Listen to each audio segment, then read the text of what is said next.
Bence geçen haftanın en önemli olaylarından biri aslında yılbaşı kutlamalarıydı Özgün. Bu kutlamalarda da Evet. tabii ki herhalde Türkiye'nin büyük çoğunluğu ya İbrahim Tatlıses'i izlediler eğlence programı arayışında ya da O Ses Yılbaşı'nı izlediler. Şimdi ben şöyle açıyorum, O Ses Yılbaşı'nda da bizim geçen haftalarda analizini yaptığımız Ava Yaman, değil mi? Ortalığı yıktı herhalde. Genel olarak da herkes aynı şeyi düşünüyor. Ava Yaman müthiş bir gece gerçekten geçirdi herkes. Çünkü zaten çok iyi bir sesi olduğunu ilk analizden de görmüştük. Fakat bir aşama sonrasında daha neler yapabileceğini de aslında çok bilmiyorduk. Fakat analizde izlediyseniz zaten çok yetenekli olduğunu ve belli aşamaları geçmiş bir şarkıcı olabileceğini söylemiştik. Sadece yaşının çok genç olduğunu söylemiştim. Ava Yaman'ın O Ses Türkiye performansı var. Şimdi her yerde telifli bu. O nedenle bayağı kısık ve durdurarak inceleyeceğim. Sonra efendim çok durduruyorsun sen de şöyle falan diye düşünmeyin. Başka bir çaremiz olsaydı onu da yapardık. Rolling in the Deep ve Hadise ile beraber söylüyorlar. Hani yetmiyor tek Hadise ile düet. Buyur Özgüncüm. Şey de var hocam, o benim dünyamı da söylüyor. Onu da aldım. Solomon. İkisi de var. Önce bir bununla Tamam. başlayacağım şimdi. Öbürüne de geçeceğim. Şimdi tabii Hadise'nin sahasındayız. Hadise'nin sağ ve seyircisi önündeyiz. Neden?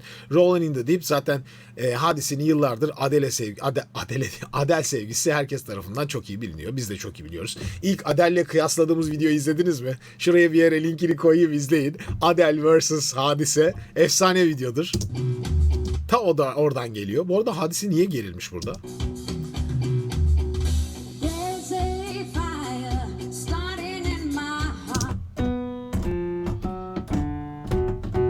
C karar. Herhalde orijinal Do mu bunda? Do galiba orijinali. Bir yarım ton aşağıda söylüyor. Bir bakmak istiyorum hemen 2 saniye. Roll in the deep. In the deep. Hemen bir kontrol edelim. Bir yarım çekmiş olabilirler. Bakalım. Do. Karar Do burada. Yarım aşağıdalar. Olur canım o kadarcık.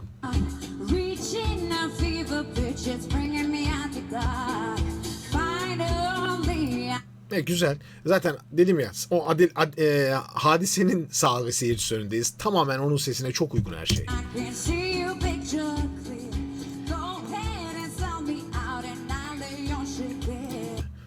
Süper bir giriş. Devam. Şimdi Ava Yaman'a geliyor. Yanıyor be baba.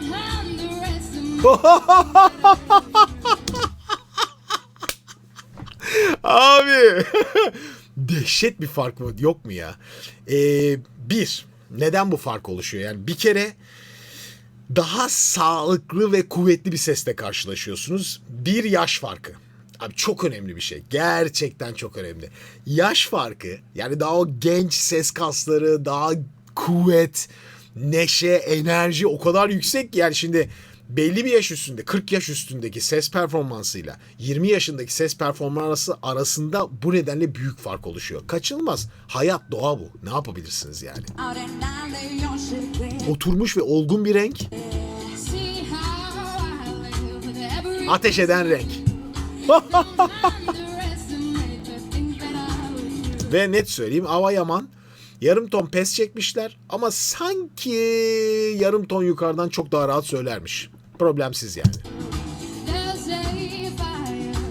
Aşırı heyecanlı.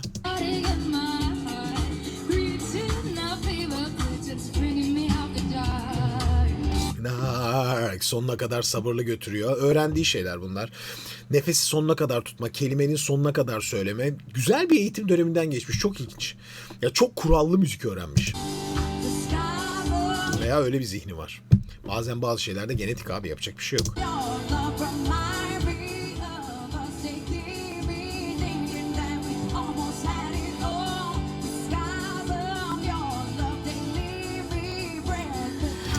Artık nefessiz kaldı Hadise sonunda belli. Bakın.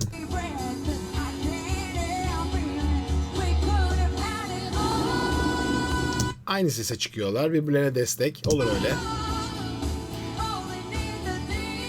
İkisi de tam ses söylüyor bu arada, biliyorsunuz. Parçanın orijinali Rolling in the Deep kafa rengine geçerekti. Onların ikisi de Deep.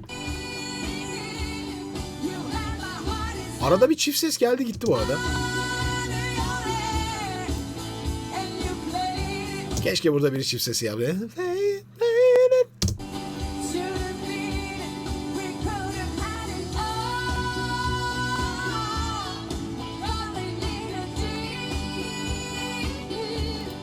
Güzel. Bence çok iyi performanslar. Her ikisi de öyle. İkisi de bu arada Hadise zaten bu şarkılarda böyle artık tekniğini mükemmel kullanır hale geliyor. Tam açık ağız falan bakın. Yani izlerseniz net görürsünüz zaten. Şurada çok belli bakın. O bayağı iyi. Müthiş. Böyle kelime kelime söylüyorlar.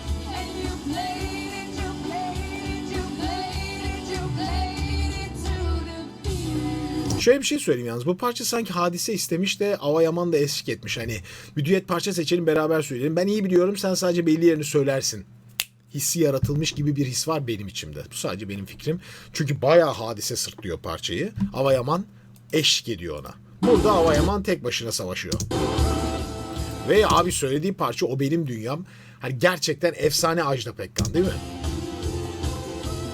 Tabii Ajda Pekkan'ın Türkçeleştirdiği diyelim. Orijinali bu değil. Hero. Neydi parçanın özgür ismi ya? Survivor mıydı? Neydi bu parçanın adı? Hero. Hero muydu? Zaten ikinci yarısında orijinalini okuyorum. Ha dur bakalım. Şarkının ismini hatırlamadım. Orijinal ismini. Neydi o şey? Peki. I Need a Hero muydu? Yok. Zaten Bonnie Tyler Eurovision'da yaşayan. Evet.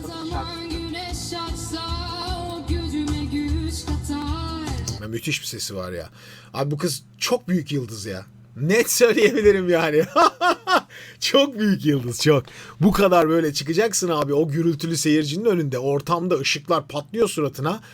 Ve yani bir de şöyle bir şey düşünün. Şimdi sol koluna bakın. Hemen sol koldan anlarsınız filmi. İzleyin. Abi çok güzel bir kız bu arada. Bakın. Yani bu kadar sahneye cuk, mükemmel oturur böyle star. Fakat tabii şarkıcı değil. Ne demek istiyorum? Hani dansı falan böyle şarkıcıyım diye çıkmıyor. Şarkıyı çok iyi söylüyor ve çok hoş. Ama şarkıcıyım değil daha. İzleyin. Özellikle sol koluna bakın lütfen. Ya bağımsız görüyorsunuz değil mi? Yani hiçbir refleks vermiyor. Çok şarkı söylemeye çok odaklı ve stresli. Buna rağmen o kadar iyi söylüyor ki abi bu ne ya? Ne saçma bir şey bu yani. Özgün tertemiz söylüyor ya bak.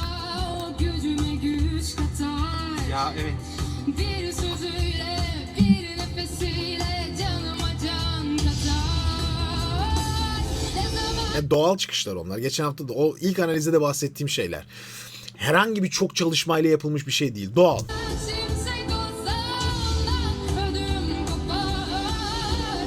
Dağılıyor mesela zaman zaman. Ama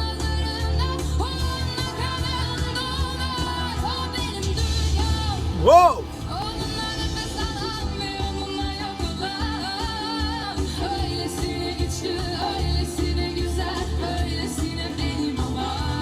Hiç hareket etmiyor. Tamamen sabit söylüyor. Çok ilginç hikayeler var.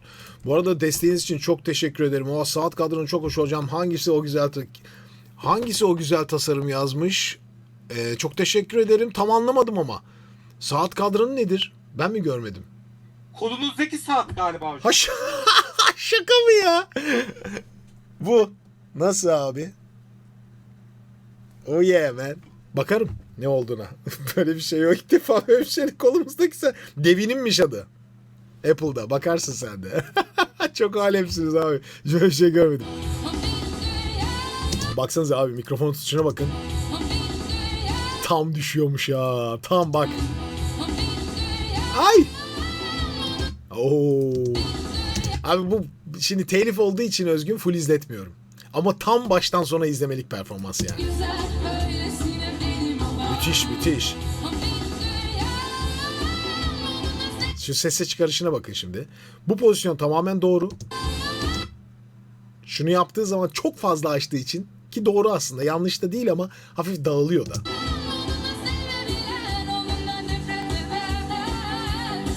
İlginç olan başka bir şey daha söyleyeceğim size. Şimdi mesela Bir sesinizle ve doğru tekniğinizle insanları nasıl etkilersiniz? İzleyin. Karşı taraf ne yapıyor? Gupse tamamen ağzını açacak bakın. Sanki bu ses çıkarır gibi davranıyor değil mi?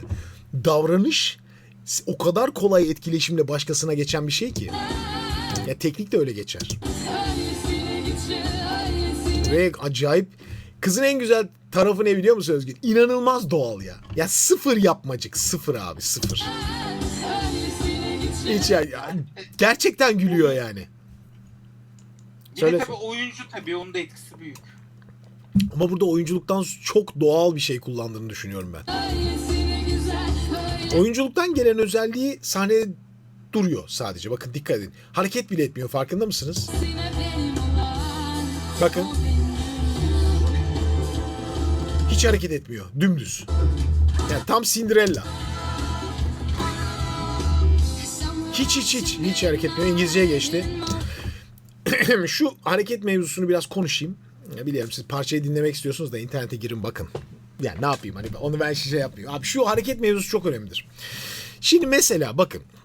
Sahneye çıktınız.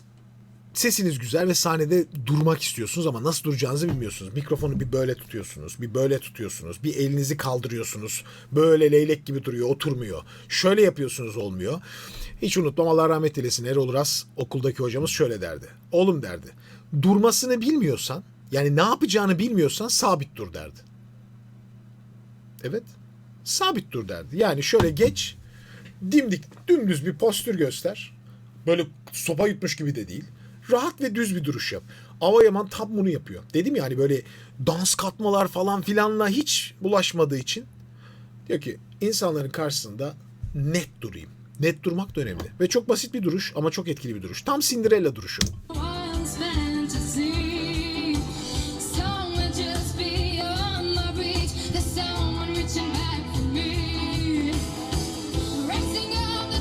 Tiz seslere çıkarken çift diyafram net. Hafif dağılmalar oluyor. Tizlerinde bir kontrolsüzlük hep var. Çünkü bazen evde çalıştığınız ve sürekli yaptığınız yorumlar sahnede aynen çıkmıyor abi. O gerilim ve şey altında, baskı altında nefes çok dağınık olduğu için içeride yaptığınızı dışarıda anlık olarak yapamayabiliyorsunuz. Bazen böyle zor parçalardaki zor yorumları şarkıcılar ilk şarkıya değil 4. 5. şarkıya saklarken önce stresi düşsün. Stres vücutta düştükçe bu tür şeyleri yapmak kolaylaşır.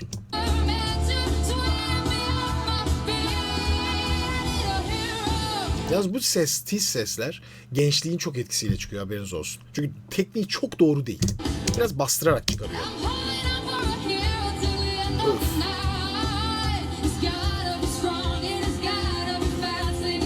Bu sefer de sağ kolu boşa düştü. Tamamen hareketsiz. Yani hani şu falan yok. Bir hareket gösterme yok. Sağ kolda bir hikayeyi tamamlama yok. İlk defa başka bir kare. Hep kafasında güzel numara yapmak var. Tabii herkes bayılıyor çünkü müthiş bir performans.